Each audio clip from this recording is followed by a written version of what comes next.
Hey, this is Boaz. Thanks for showing up. Please visit the Fools and Sages podcast at foolsandsagespodcast.com. There are no spaces and it's all spelled out. You can find show notes, references, bios, merch, and other cool features. Contact us if you have feedback or a question, if you want to appear on the show, or if you want either or both of us to be a guest on your podcast. You can listen and subscribe on Spotify, YouTube, Rumble, Apple Podcasts, iHeart Podcasts, and anywhere else great podcasts are found. And follow us on X and Instagram. Support us on Patreon. The Patreon link's also in our website. And thank you. Enjoy the show.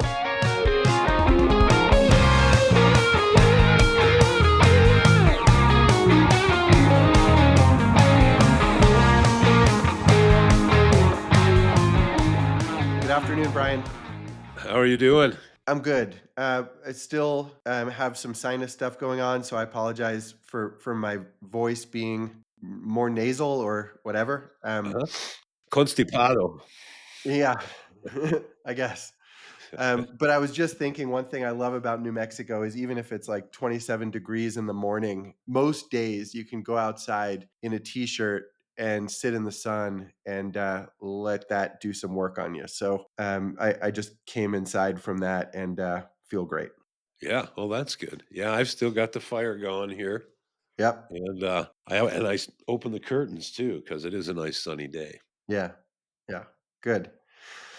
So, so we've bitten off a quite big chunk, and I'm excited about that. Mhm. So what I mean is, in the last episode we recorded, which was very much about shamanism, we kind of opened Pandora's box to why shamanism might be relevant today. And to answer that question, we want to take a look at the history of philosophy and human understanding and the evolution of consciousness. And at the same time, there's this explanation that's packed in there about why our approach to making meaning might seem so eclectic or might seem to include elements from so many different places, and not just philosophical places, but also things like craftsmanship, martial arts,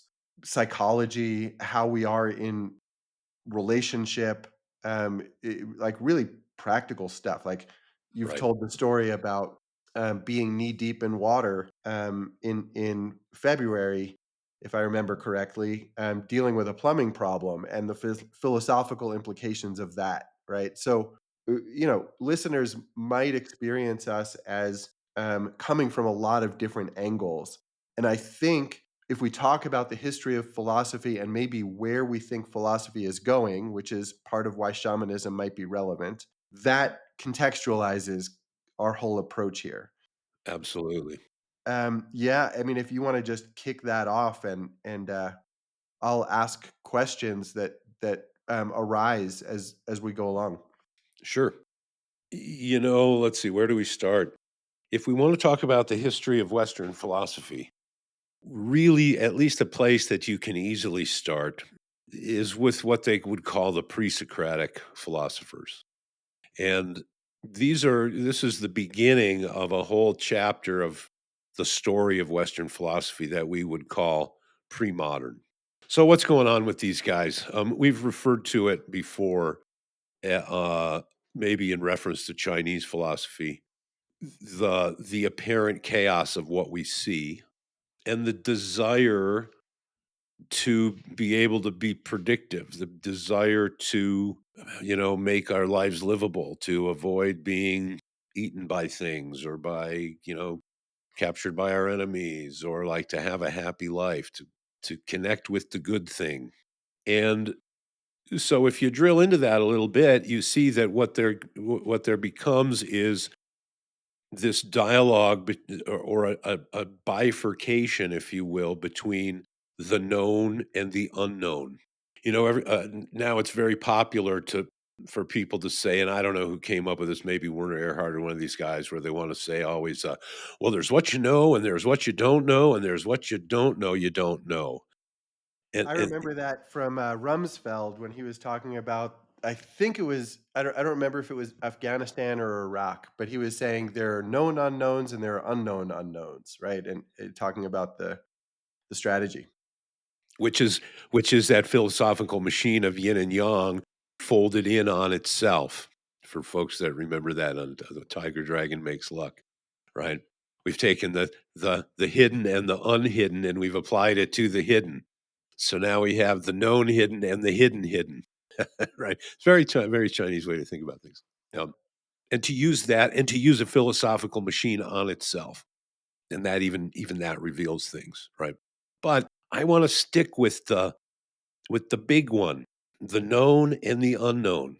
And you we later get into the question of how do we know? What does it mean to say that we know?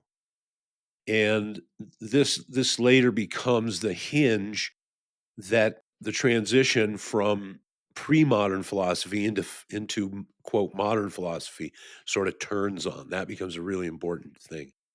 But I think a part that's often missed is we have this idea that the primitives, the pre-Socratics, were were ignorant because they lived before the dawn of modern philosophy, which is to say this new way of knowing, which we'll get onto later on in the story.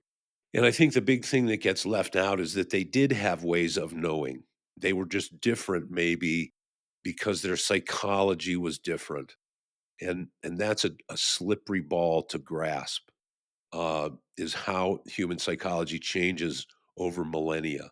But basically, we have the pre-Socratics, and the pre-Socratics that they were looking at the world, and basically, those of you that listen to the Here Comes Everybody, the episode we did talking about Joyce, will remember maybe that I referred to a Joycean word, chaosmos. That's the word cosmos, which in Greek means order, and the chaos, which we all kind of know that word already. So putting those two together, chaosmos, we get this kind of dance between chaos and order. But basically, what you got was you got two schools of pre-Socratic philosophers that were known as the Eleatic and the Milesian, I think, is a good one of the ways that they're separated classically. And basically, they are the folks that think that it's all chaos and the folks that think that it's all order. And the folks that think that it's all order have this idea logos, which becomes real important later on, important Christian texts, right? It's the gospel according to John, in archeo logos. In the beginning was logos, this implication of order. And then you have I think it was the Malaysians who were thinking, no, it's all just chaos, man, which is to say there are no absolutes. They're not saying that that everything's a one-off. They know that there's classes of things.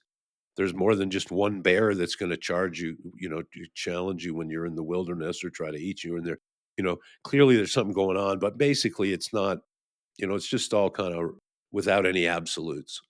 And that's kind of the status of things. And their statements are, tend to be metaphysical statements. Like one of these pre-Socratic philosophers is called Heraclitus. And Heraclitus is famous because he says things like everything flows. That's one of his, that everything basically works like water does. Now he's not saying that in a literal sense. Obviously, he's saying that in a kind of a metaphysical sense. And Can you say what metaphysical means? yeah, metaphysical is is a great is a great topic. We get the word metaphysical from the Greek metaphysis, and it comes from Aristotle. And Aristotle wrote books on things, and one of his books is Physis. We get the word physics from physis, and it means basically nature.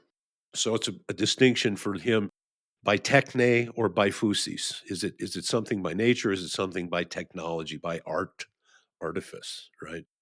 Um, but so he wrote another book that was put in after physics. Meta means after. So all the stuff in that book is literally the stuff in the book after physics, and that's why it got called metaphysics, metaphysis, right? So it turns out that metaphysics, I believe, classically is made up of cosmology and ontology. There are probably a few other ologies in there, which, of course, there's that root logos.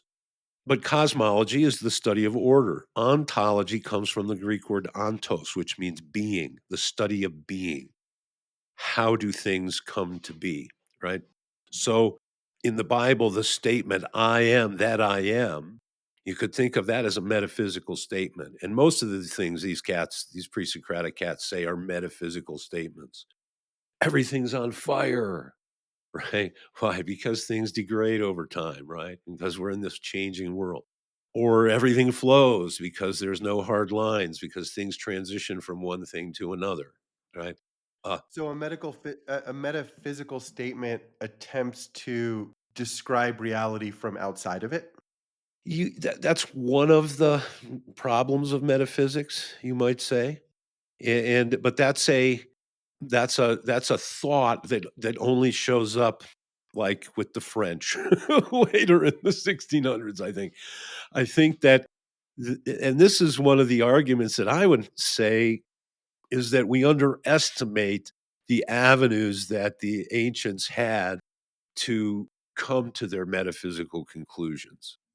Uh, even Plato, who writes about Socrates, and this is where the Socratic and Neo-Socratic philosophers all come out of this guy Socrates, who was a bricklayer, it should be pointed out. uh, he's the one that came up with this idea that we're seeing a couple things at work here. And he kind of cut the world up into what he calls becoming and what he calls being. And so his idea of being is that, or let's put it this way, you see the chaos of everything, all the material things around you. And like the Buddhists, we see that they're dependent on conditions and causes to arise.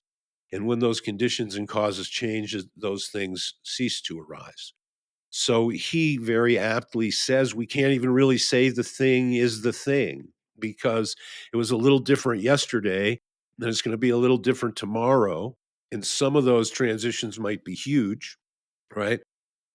So really, it's in a state of becoming, right? Like I look at nature and yeah, it's a tree, but sometimes it has leaves and flowers on it. Sometimes it doesn't have leaves and flowers on it. So it's not even the same as itself, right?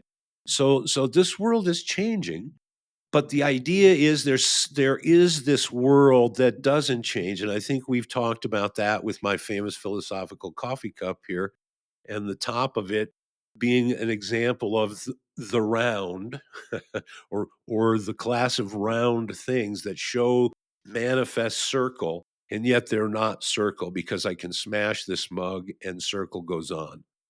The circle never changed. When Plato talked about circle, it was the same circle that we're talking about here and now. So that's being, right? And Plato is the one that comes and says, these two examples, these two models that, yeah, everything's changing in chaos and unpredictable, but also there are these timeless things. Those both exist.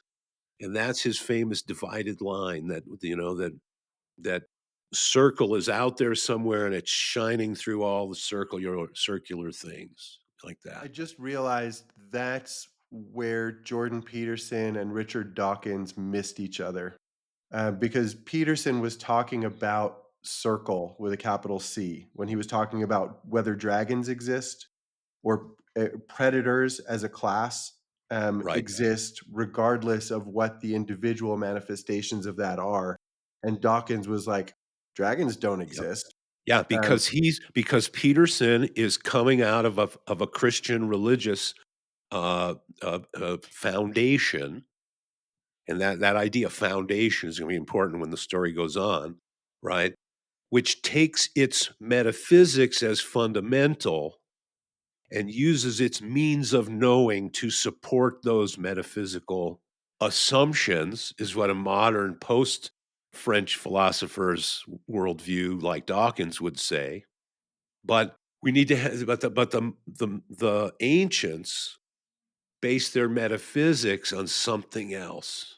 And the modernists, everybody modern and past that says, "Oh, it was superstition. It was, just because they were really stupid, they built all these wonders of the world, but they were really stupid, and that's what it was." And then these ideas that, well, there is this thing called revelation, and there was this idea called gnosis, and there was a different psychology running these people. So you don't really know that, even by your own rules of what you can know and not know. So there's this is the idea of a foundation. What is the thing underneath that everything else rests on? And if it's not spiritual revelation, then it's someone else's spiritual revelation. And that's that metaphysical world, pre-modern philosophy. So yeah, that probably is exactly where they're missing. And so it's good to point out this is not a modern argument, right? But we don't just get there right away. There's a number of steps that get us to that, right? So we have Plato, and Plato takes all this stuff from Socrates. We have these two worlds so that we shouldn't worry about this particular good thing or that particular good thing.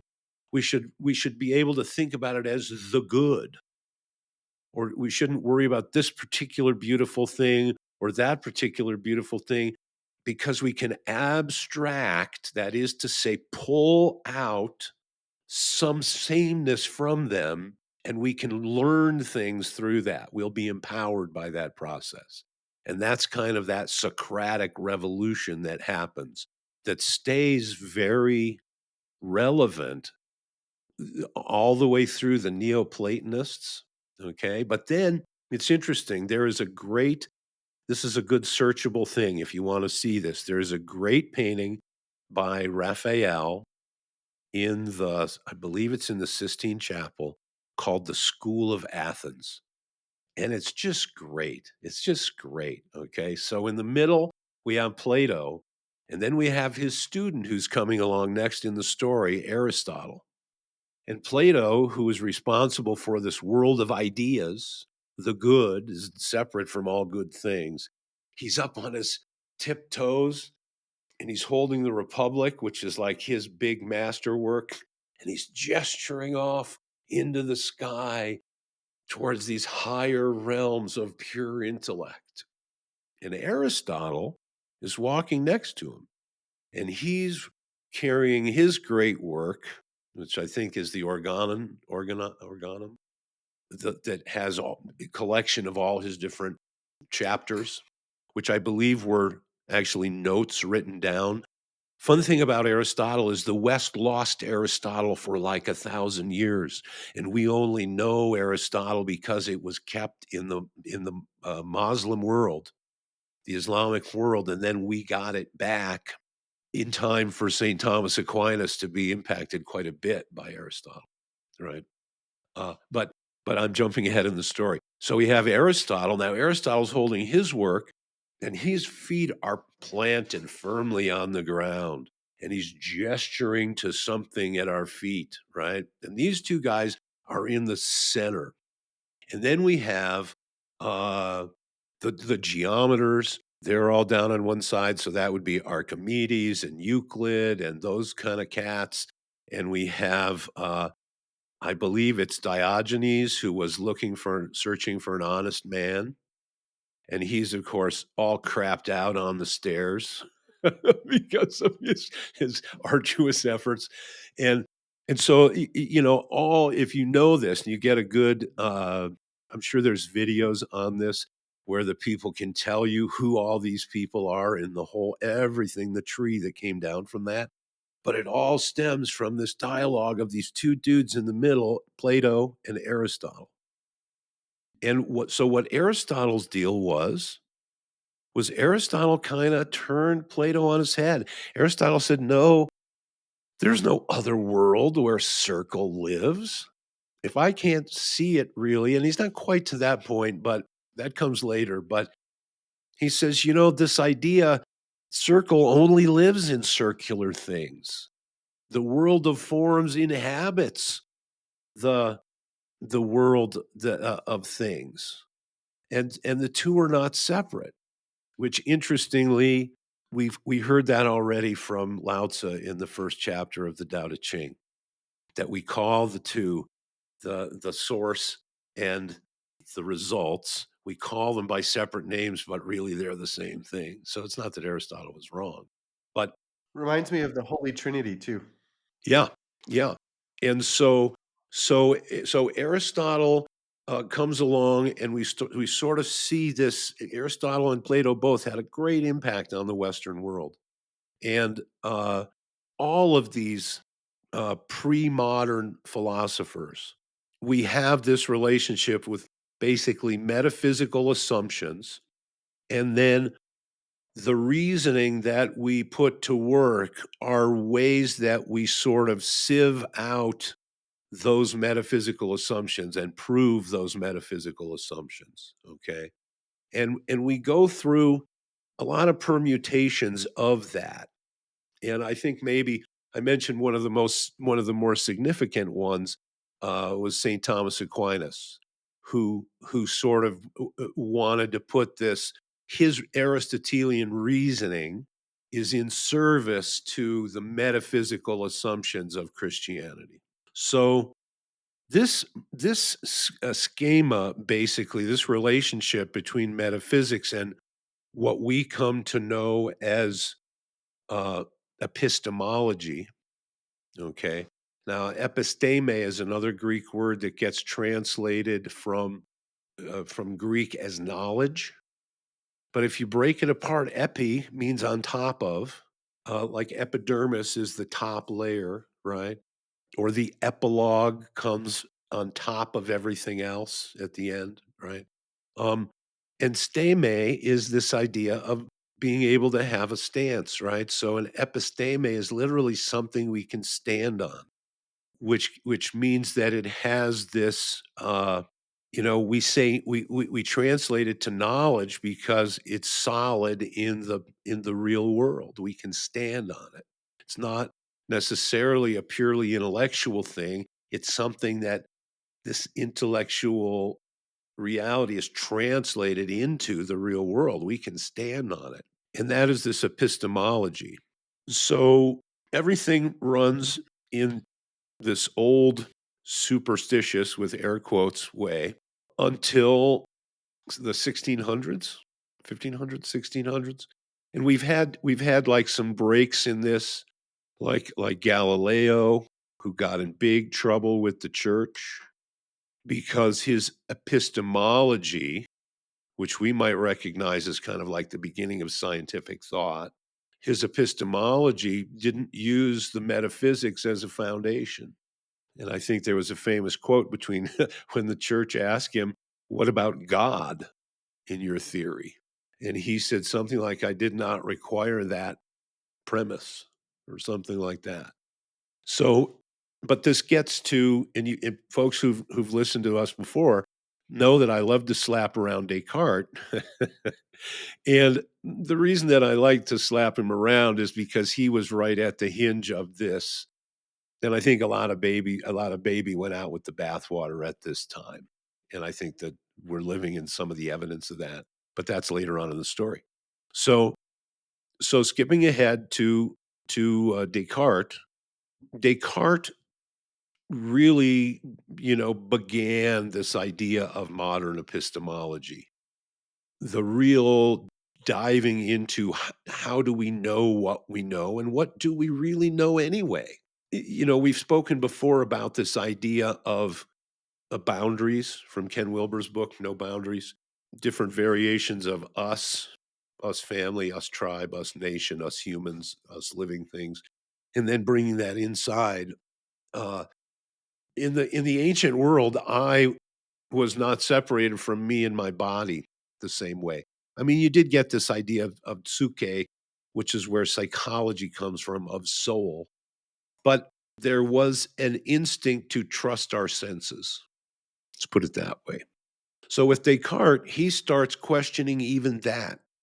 And it's curious that he didn't get to the point of Buddhism where he started to question the I, who's doing all this knowing. It turns out to later become a very fundamental part of the formula. But he says, all of this is coming through my senses. And I know that my senses can be fooled. Sometimes I mistake a rope on the ground for a snake. Sometimes, like my senses are weak, and so I might be getting fooled any number of ways. And so anything that I might be getting fooled, let me throw that out. And I want to start with just what do I know? And he comes to the conclusion, well, I really don't know very much at all. The only thing that I really know now is that I'm doubting that I know anything for real. Still not self-reflexive, that he doesn't even really know that, because according to Maharishi and Vedanta, he'd have been enlightened. Right? But he didn't really know that, but he did know that he was doubting. And so that doubting is the thought that he thinks that tells him that there is somebody thinking it, that therefore he is. So when he says, je pense donc je suis, I think, therefore I am. This thinking comes out of this epistemology, and the isness, the metaphysicalness, the I am part is now resting on that epistemology, I think, instead of the epistemology resting on the metaphysical assumptions. And it seems like, well, yeah, whatever. I'm still going to have dinner, and I'm still going to, Yeah, maybe explain the significance of that, because you're. It seems like a big change to go from "I am, therefore I think" to "I think, therefore I am." But maybe you could talk a little bit about what impact that might have had on the collective psyche. Like, what did that mean about how people exist in the world? well, it it creates a big fracture, because it creates the fracture that ultimately caused Nietzsche some years later to say God is dead. Uh, a good way to see this is after, so you have Descartes, and he says, look, uh, thought is the only thing that's real, and that's the only thing that I don't doubt, and everything else is questionable because it comes through the senses. And then an English philosopher comes along and says, basically, dude, it's way worse than that. If things haven't gotten bad enough, it's actually worse than that, right? So Descartes, his school of thought, as you might not surprisingly assume, becomes known as rationalism. Okay, but Hume comes up with what they call empiricism. And empiricism basically says that, most of your thoughts are just spurious. Who knows where they came from? And just because you believe them, they're completely subjective. And so what's to believe about that? The only thoughts that we can trust are things like that come from the outside, right? Oh, that hurt. Well, that was real. I can trust the thought associated with that, right? Or things that I experience, I can say, okay, well, the knowledge that I derived from that actually is the only knowledge that's any good because it came through my senses. Everything else is just, and so the the way the problem that this causes is that now none of your value system can rest on any metaphysics at all. And the way that, like, I saw a guy talking about this, and the way that he put it is he said that the empirical world, which is the non-semantic world, is a world of is, and all the things that guide us, that all show up as oughts, none of that can be deriven from the world of empirical, right, manifestation. So the way this guy was saying it is there's no way to get from is to ought, right? I've had that conversation with my adopted father, who's retired molecular neurochemist. So, like, I think that's a pretty high-end, discipline, and he's phrased it in terms of science never attempts to answer the question why, only how. And interestingly, when I ask him, "Well, what do we do with all the whys?" He didn't have a good answer for that. He basically said that we answer the whys the way we do. And like we follow this tradition because that's what we do. Or Right. we try to do good in the world because that's what we do, which is really reminiscent of Descartes. Yep. Yep. Yep. Well, and modern philosophers have sexied up that answer a bit and created a whole. Go ahead. I was just going to take a quick break. I'll be right Oh, back. okay. Yeah. Uh-huh. All right. Yeah. So continuing the story, I should point out that the downside to rationalism and to empiricism was not immediately evident because it yields an awful amount of power in the material world. And we can experience that. This was so fundamental that, philosophers call the Cartesian thing an epistemic transition. That is that relationship between metaphysics and epistemology um, sort of reversed itself. Um, but the popular name for that is the Enlightenment.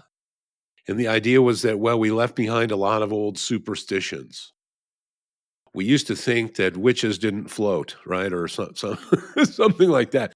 And so now we're purely rationalist. So, boy, the good times are going to roll now. And although there was an inkling within the world of philosophers that maybe everything wasn't hunky dory. And, one of the famous bulwarks of modern philosophy by the name of Immanuel Kant sort of realized that. And he wrote a book called A Critique of Pure Reason. And, you know, uh, still again, a huge impact and sort of began a whole tradition of German philosophers. I mean, but so Kant had that same idea of the two aspects to reality: the part that we can't know, which he called the noumenal world, which would get referred to as the thing in itself, maybe, and the phenomenal world, which is to say the part of that thing that impresses my senses: its color, its shape, its size, its sound, its Is that like the flavor. projector and the projection? Yeah, exactly. Okay. And it bears some similarity to that Platonic idea that there's some unknowable thing and that what we're getting is maybe just the projection on the wall of the cave, Yeah. for those familiar with the cave analogy. And and so Kant goes on to this long and very in philosophy school for philosophy majors, and maybe because it's translated out of German, this is where it gets kind of thick for people. And basically, Kant realizes that there are certain mechanical intellectual manipulations that we do that we can't really do if our logic is rigorous, but we do them anyway by we do them anyway with great success by means of which or we're able to do this, according to Kant, at the end by means of a faculty, and he leaves it at that.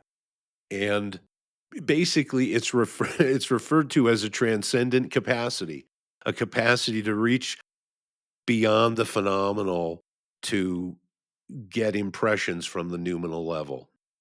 And so Hegel later takes this to another point, uh, but so Kant and his means of a faculty, Nietzsche teases him for this later, and says that ever since Kant and his conclusions by means of a faculty, he says ever since then, every German philosopher has gone off into the bushes trying to discover faculties.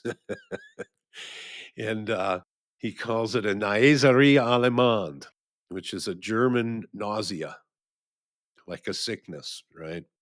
But so basically, then we get to this place where with Hegel, and Hegel has this idea, uh, and it's we're doing this fast, and we're leaving out some pieces that are relevant. For example, advantages are made, or the discovery, I think, of calculus becomes significant with Hegel, right? Because Hegel has this idea that reason is really the all we've got to get to the noumenal world. There's no transcendent capacity. Reason's all we have. And that basically what we're going to do is we're going to get close and we're going to make a thesis, right? And then time will go with running that thesis, and the bugs and the ways that it's wrong, the low resolution aspects of that thesis will come up, and someone will present an antithesis to that, an antithesis, right? The antithesis. And so through the dialogue of that thesis and that antithesis, they're going to generate a synthesis, a putting together of those two that resolve the dichotomy between the thesis and the antithesis. And it's going to, this synthesis then is going to become the new thesis. And that's what's called the dialectic. That's what's called the dialectic, a rational dialectic it's really a generational dialectic.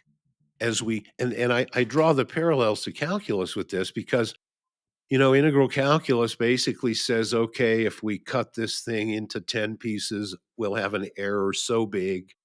And then when we cut it into 100 pieces, our error will get smaller. It'll be a tenth of the error. And then if we cut it into 10,000 pieces, then our error will get, with the idea that as we pass through succeeding generations of the application of reason, we will end up very close.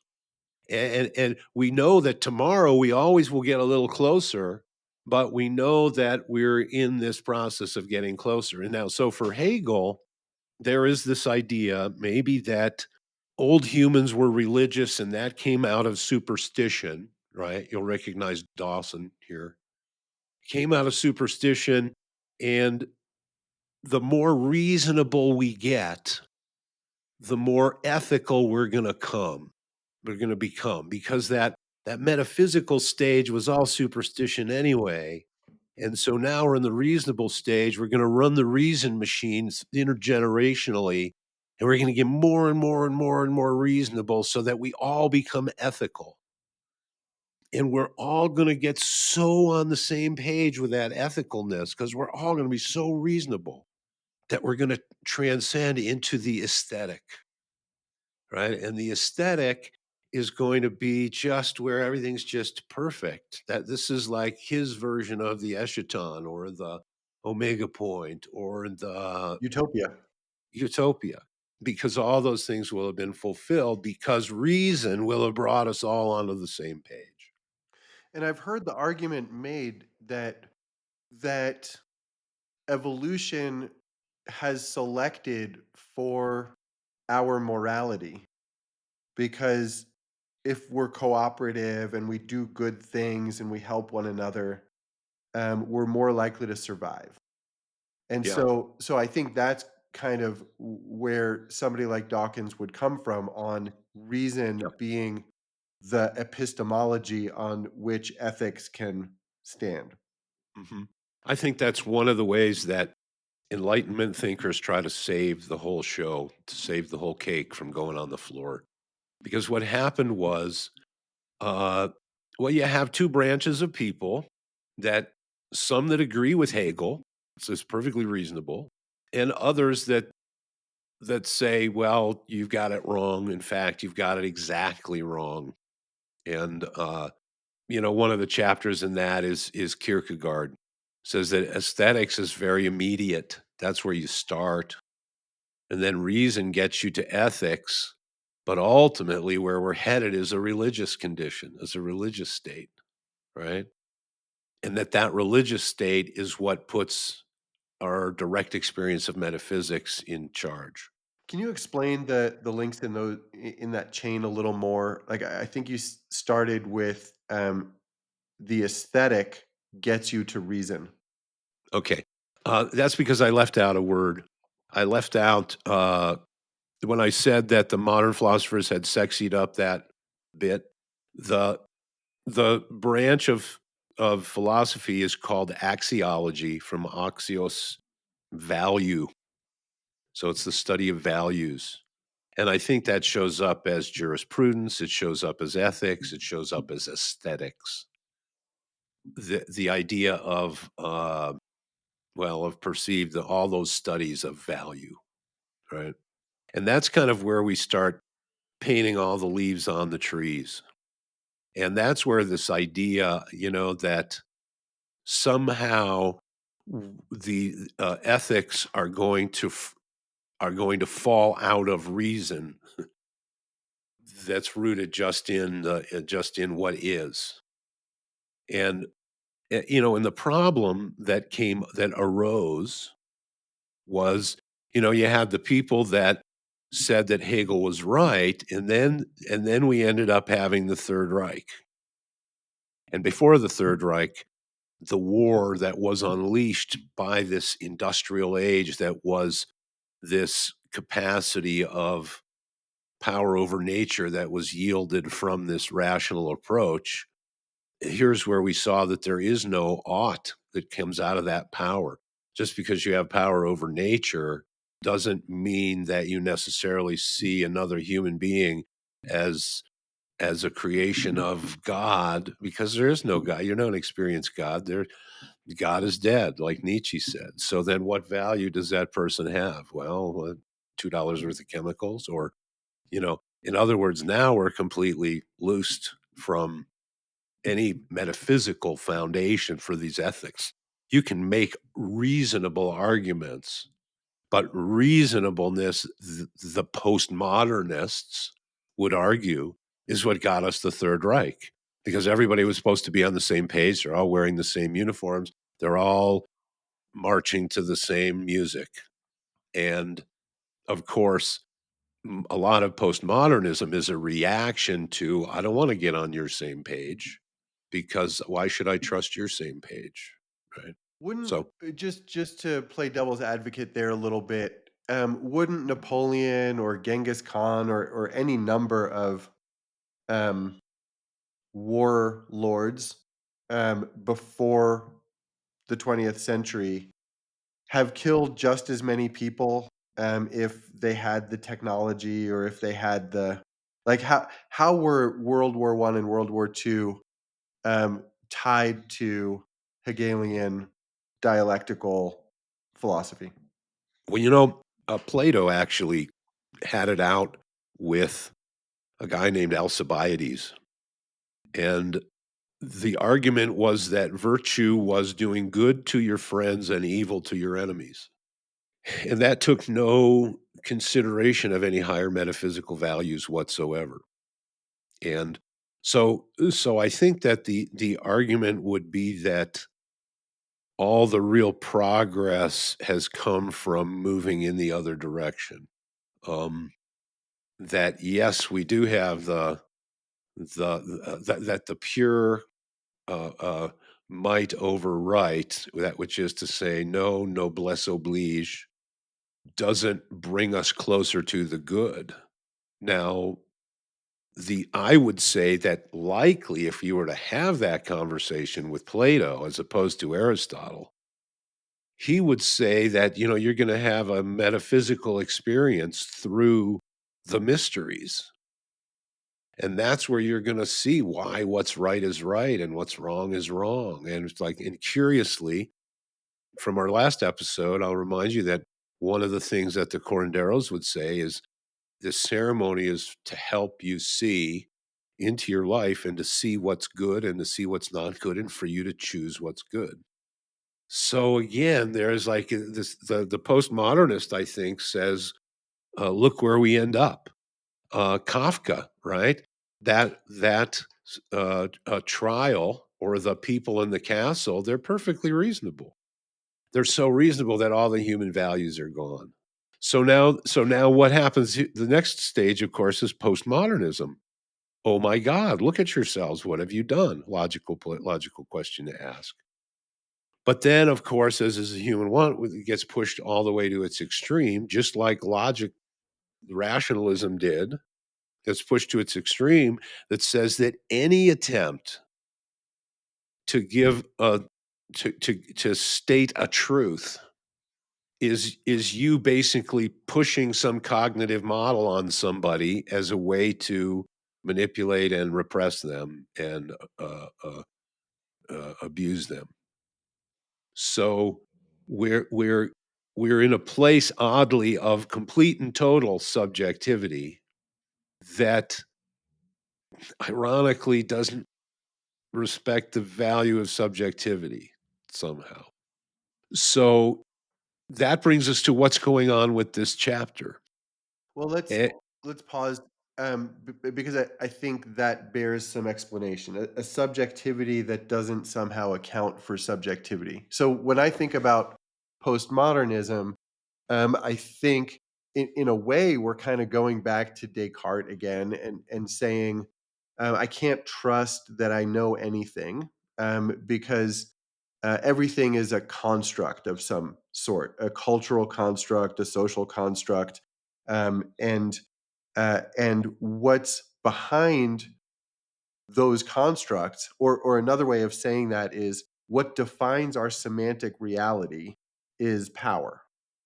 right. And so what I would say is that he's not saying that they don't trust that they don't know anything. They're just saying that you don't know anything. and and their impressions are as good as knowing something because everything's relative and everything is subjective. And I'm not going to disagree with that entirely. I'm going to say it's too low a resolution model to be worthwhile, to be useful. So one encounter I've had with that is the idea that all hierarchy is a construct and an impression, right? And because we have the impression of hierarchy, it exists the way that it does. But we don't have to think of hierarchy the way that we do, and in fact, we don't need hierarchy at all. And that's where Right. the baby goes out with the bathwater. Right. Well, see, and that's also where this subjective thing comes. If we spoke before about integral theory saying that a holon or a unit has partness and it has self agencyness. And if my subjective experience that I'm trying to base all of my metaphysics on comes out of my separateness, my agency, then I'm in a wildly then anything could come out. And there's no true path there. If my metaphysics is founded on a true expression, a true experience of partness, which is not the partness of being part of a people or partness of being part of a club or partness of being part of a religion or partness of being part of this tribe or that tribe or any of those semantic worlds, but an actual experience of metaphysical partness of the universe, which is a physiological, psycho-spiritual experience, not a thought form in your head. Uh, that experience you can found your metaphysics on. And history has shown that we've relied on those people, that we've been able to sort out those people, and that we have used them to base our metaphysics on. But that it's a specialty thing. That's why tribal people had shamans, because not everybody could go to the other side. That's why there were people in mystery traditions because this is not that's why it's a mystery. it's about engendering certain psychological conditions. That's why Plato advocated for philosopher kings sitting on top of societies, because they could bring their experience of access to higher levels of consciousness to the fundamental problem of governance. That's the ideal aristocracy, where aristos means the best, Like, means that they've had the highest experience. But now remember, this worldview says that reason is not the highest human power. This is counter to the Enlightenment, the so-called Enlightenment. And interestingly, I saw a quote by Einstein where he said, "Reason is a tool, intuition is a gift." And that's starting to smell around in that direction, which, we've talked about what it has to do with brain functions and images and artists chasing down images. And so there's something about a different kind of brain function. So if my subjectivity comes out of a true revelation, then I understand my place in the universe from that. If it comes from a pure disconnectedness and just an expression of agency without any a sensibility of partness, then I am truly lost in space. And that may be the barrier that culture needs to bump into to come back onto the highway. But and that brings us to the chapter today. How do we get those relevant experiences and know that they're not just me?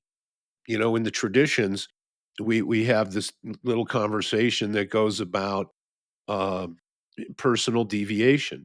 If the lineage and the lineage methods change you, then you are in a position to pass those on. But if your personal deviation starts to change the method and the teaching, then this is not a sustainable formula. Then this path will lead astray, right? And that's the path of personal deviation, right?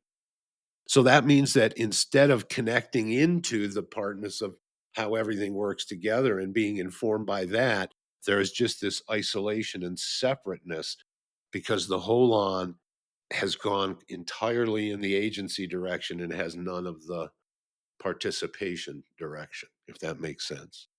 Which doesn't mean that a bunch of those separated holons can't generate a field that will want other of those to vibrate the same way, and that might get mistaken for, and often is, I think. I mean, I've seen this in various, religious I think the word cult is appropriate, where, this is the idea that there can be certain mind things that can move in the semantic human to human dimension that are not based out in the real world. And that's that whole, you know, collective unconscious and what moves in that kind of conversation.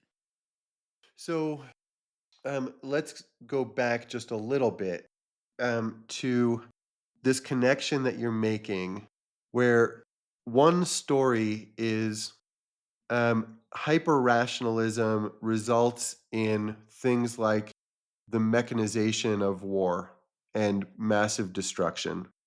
And maybe the overdevelopment of one sphere of brain function.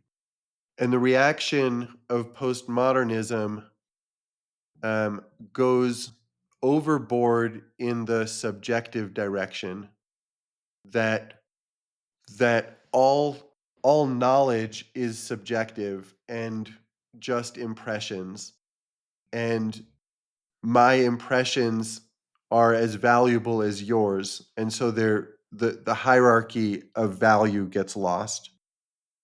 And then there's this other thread, and you can correct me in just a sec, but I want to connect it up to this other thread of agency and partness, and how does the Hegelian and postmodern problem set of problems relate to the set of problems of going too far towards individual agency versus too far towards partness, which maybe would be described as communism or something along those lines.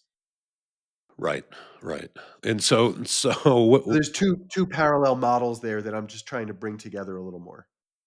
right. Well, I mean, I think that probably the way that that unfolded in history shows us the imbalance in one direction, the imbalance in another direction. We talked about this is where my idea of convergence comes in, that those guardrails of failure sort of herd us down the road.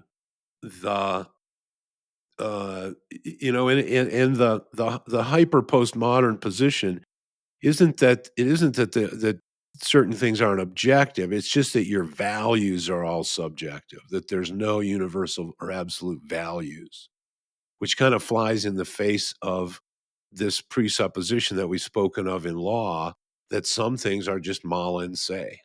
But we see places where the postmodernism has been pushed to the extreme, where we end up all chaos, no order, no dance between chaos and order, no working with the spontaneity of life, but What's a actually just whatever. what's a real world example for you of how postmodernism has manifested its dark side in the world? Uh, High numbers of depression, suicide, totalitarianism, um, um, Expand on totalitarianism. How what so I was we talked about um, World War II era fascism being an outcome of hyper rationalism. mhm. What examples of totalitarianism are an outcome of postmodernism? Um, well, I think that the thing about postmodernism is that there's no consistency under the law. That there's no like now you can take ideological prisoners because you're not under any principles, right? Because those principles are other people's truths, right? Those are just dead men's principles.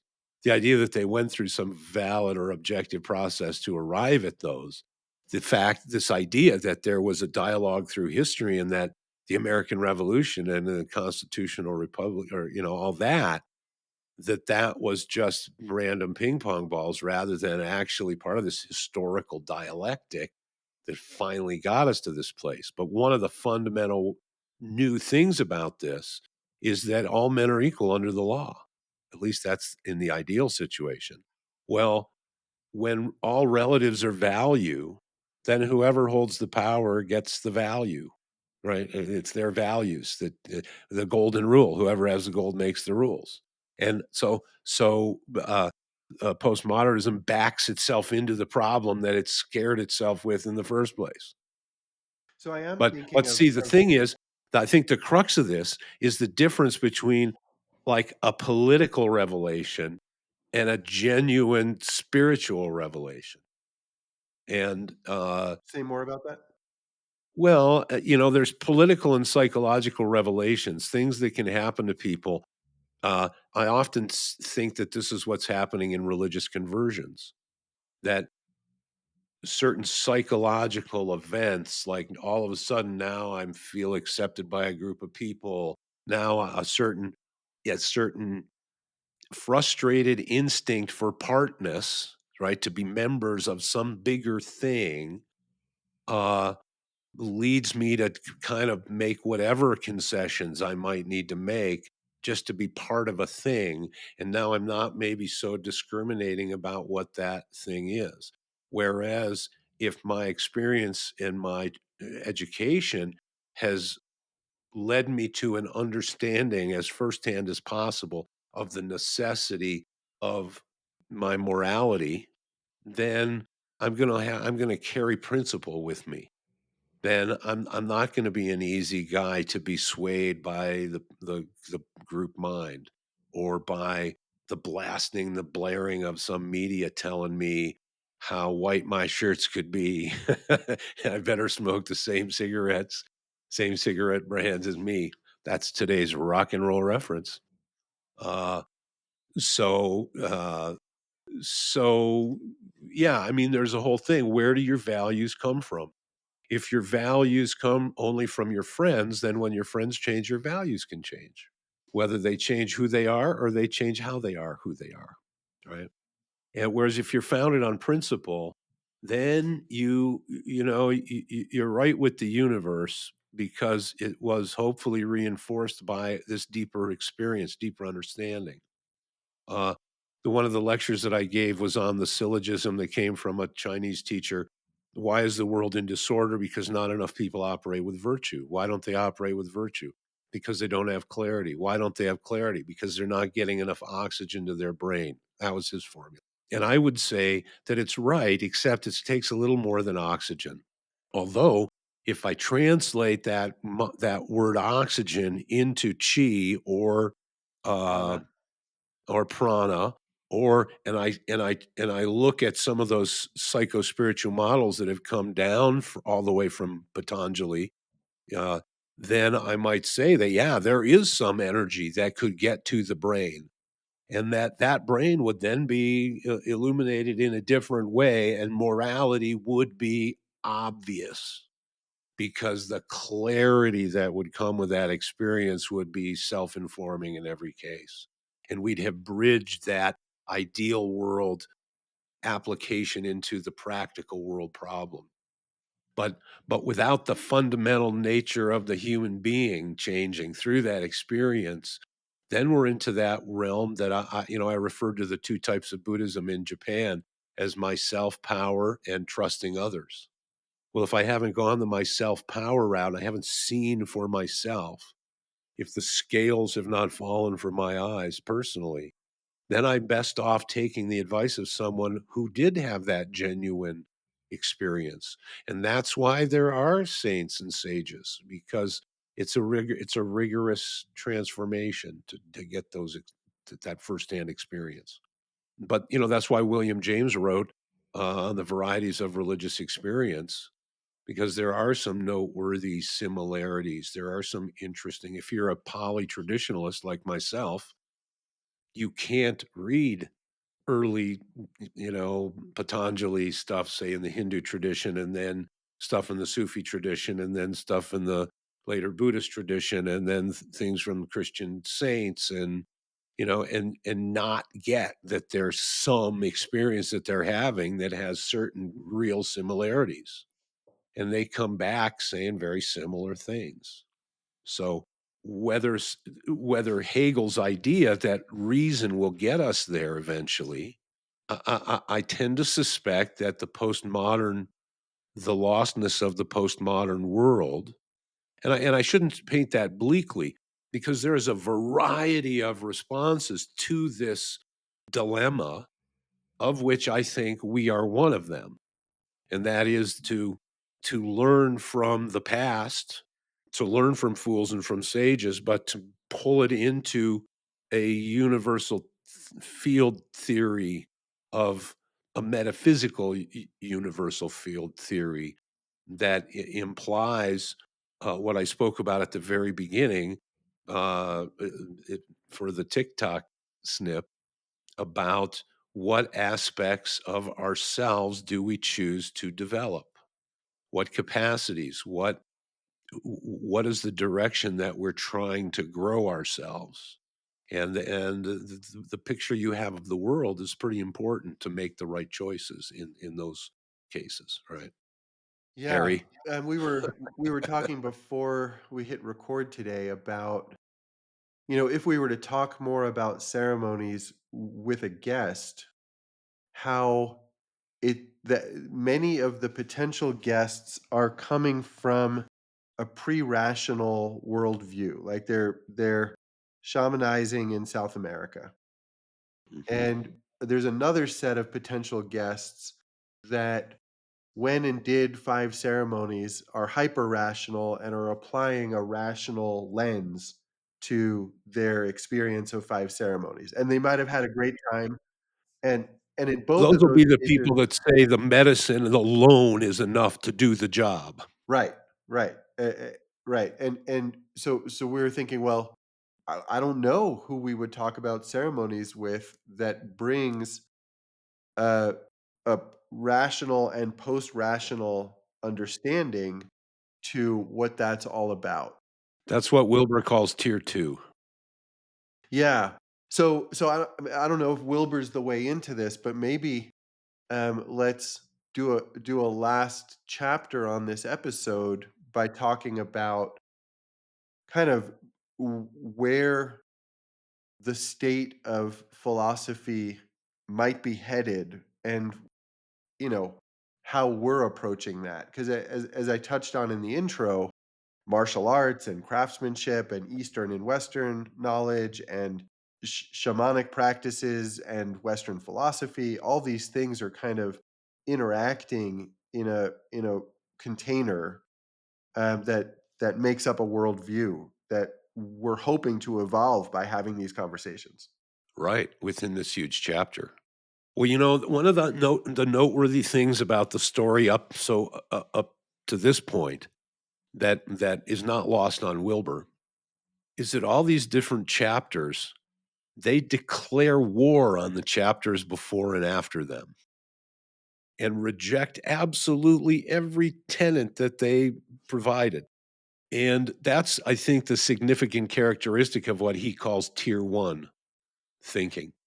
So if you're, I can't remember where he's gotten all these from, John Gebser maybe, or somebody else, but so you've got the traditionalist, and the traditionalist has traditional values, and then you have the modernist come in, and there's a war, a philosophical turf battle for the values or of the zeitgeist, right? Of who's going to control the flavor of the times by their worldview. And it isn't just, oh, that's another way of looking at things. It's always the devil. It's always the worst possible thing that you could imagine. And so all of it must be thrown out. And so then you get this new thought that I think is indicative of this chapter in people like Wilbur and McKenna. When McKenna wrote his book on the archaic revival, he wasn't suggesting that we all go back and live in caves. What he was suggesting is that there were certain elements of the human experience from that stage of our development that is still relevant for us today, and that it would behoove us to sieve out of what's not useful, like living in caves and chasing down animals with spears, to sieve out of that what is useful for us, which might be a deeper connection with nature or with each other or with the cycle, the Hunyuan chi that I've spoken about, right? Um, so this level tier 2 idea is that each one of these chapters, instead of being completely antithetical to the past chapter, like in science when we would just throw out an old theory like phlogiston because now we understand it on an energy model. Uh, this is a little different. This says that each chapter was the development, the unfolding of a particular component that we need to be whole. And so the tier 2 idea is to really get all the juice out of the fruit of each stage so that we become a, a product of all of our stages of development. So that, we have this fun idea is a good one for your friends at cocktail parties that ontogeny recapitulates phylogeny. So the endings here, the Jenny is an ending like the ologies are, except the Jenny one means generation, the creation, right? So ontogeny, we learned already earlier in this episode that ontos means being. So ontogeny is the generation or the creation of the being, recapitulates, which is to say, goes through a similar process in this case as phylogeny. Well, phylum is in that taxonomy ladder of kingdom, genus, species, phylum, right? Uh, so the phylum is the larger group. So what they're saying with ontogeny recapitulates phylogeny is that the individual goes through or recapitulates all these stages that the group as a whole went through. So this is kind of like a modern psychological, philosophical, metaphysical version of ontogeny recapitulating phylogeny and saying that we won't be whole in our individual generation if we haven't recapitulated what was presented in each one of those chapters. And what does that look like? I don't think we know because I think it's tied up with this new medium. And that's kind of brings us to where we are because, part of what we've talked about is that we talk about everything, like the Russian saying he rode off in all directions, right? Well, because an important theme here is that our philosophy is not just a psychological thing. It doesn't just live in our semantic world. It translates into how we are, who we are in every minute that we are. So if I'm making something, parts of me are going to translate across to that thing. My level of caring, my level of awareness, my level of developed skill. Um, the embodiment of my consciousness translates to my physical realities, right? And so this idea of connecting those, this is not a new idea. When we talk about a do, for example, karate do or aikido or judo, all these dos are meant to be practice pathways that the lessons we gain from, we then apply to our larger life. So so there is this idea that we go through a process of embodying these principles that we hold in esteem. And so my teacher used to put on bumper stickers, life as an art. I was Well, I was that's the just thinking idea. that that gives whole new meaning to philo dough. Maybe. Yeah. The erector said Philo dough. possibility. Yeah. Philo dough. But but so the idea is, maybe we might think different things, but does that thinking translate to, say it with me, the choices that we make? Where we started. Uh, and the choices that we make about ourselves and how we become who we are. And we work that out in everything. That's why I say the craftsman is only superficially working on the thing that he's working on, the object. He's really working on himself, right? And so we want to bring that into everything because if we don't, we're wasting time, right? And we wanna, the juice the experience is juicier the more portals we have open, the more we've developed those capacities. So there's a self-fulfilling, self-repayment in that. Yeah. So no, yeah, there's a lot there. Um, I was just thinking about the election of Trump through a little bit of a new lens resulting from this conversation, 'cause your metaphor of guardrails, and representing failure on, let's say, the left and the right, pointing us in some convergence. Like riding a unicycle, right? Well, and I was just thinking Kamala represented I think the postmodern, in a lot of ways, and not in all ways. Like there was this whole issue about the Democratic Party's collusion with big tech and media and all that stuff that to me was a big um, cause of the swing towards Trump. But there's also my truth and your truth. Are exempt from some universal assessment of value, but rather are exerted through power. Or just a shared one. It doesn't have to be universal. It just has to be shared, Yeah, right? right, right. Um, and because I was thinking earlier that if there's always this tension, like in the Wilberian sense of each stage of development being at war with its prior and um, its predecessor and its ancestor. Am I getting that right? What comes No, it's before and what ancestor comes and after. it's precedent, yeah. Yeah. Um, then Progeny. then we could assume that the so-called progressive way of looking at the world is ultimately going to win out, right? Because there's and we could see the so-called conservative element as always being at war with the inevitable change. But but this election, maybe looking at it through that lens, when does conservatism win? Might be answered super generically with when it's time to integrate. So that might mean pulling back the progressive. Maybe it's gone too far in one direction or another, so that it has an opportunity to integrate with what is. And Right. so there's The kind of an gas and the brakes. yeah, yeah. But seeing that integrative process as I mean, really hopeful as Uh-huh. developmental. Uh-huh. And Well, maybe see, and that's part of some of the hope that people feel about Trump, even though he is who he is. right. But and see, maybe wearing out this metaphor, if the bicycle doesn't fall over to the left side, then the right one, and if the bicycle doesn't fall off to the right side, then the left one.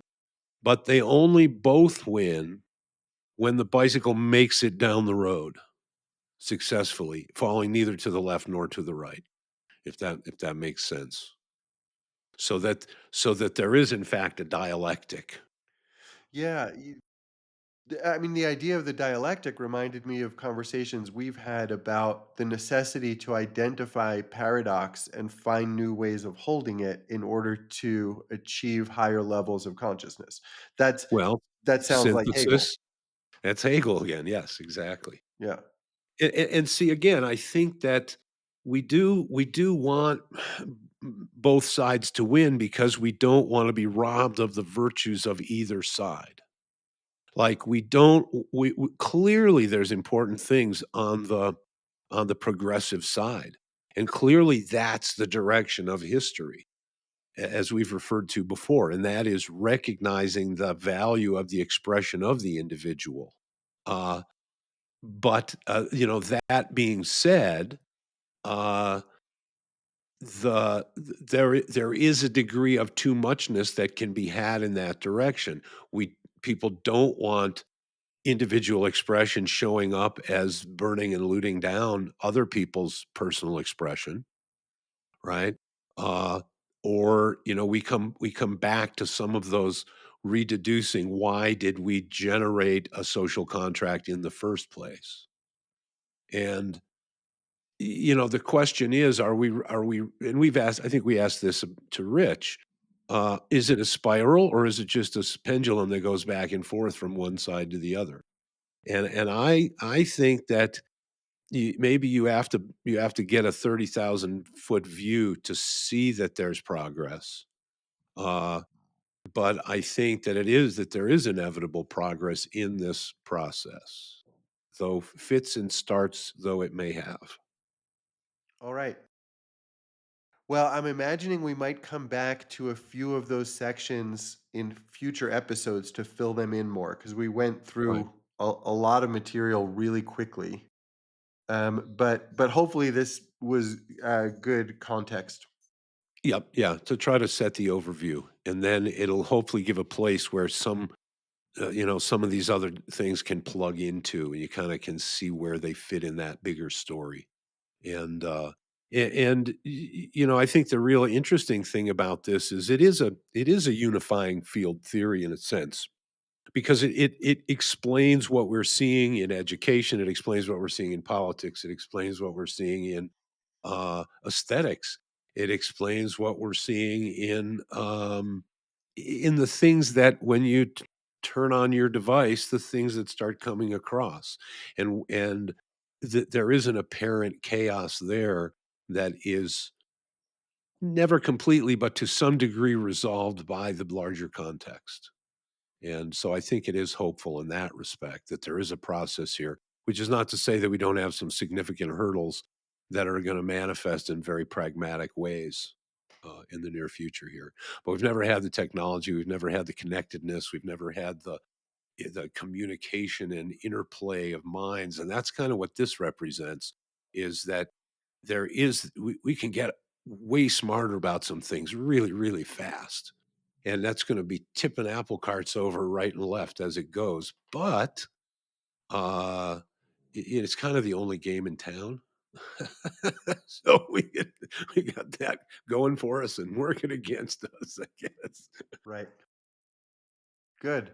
Well, to be continued. Yes, sir. Thanks, Brian. We'll see everybody. Have a good day.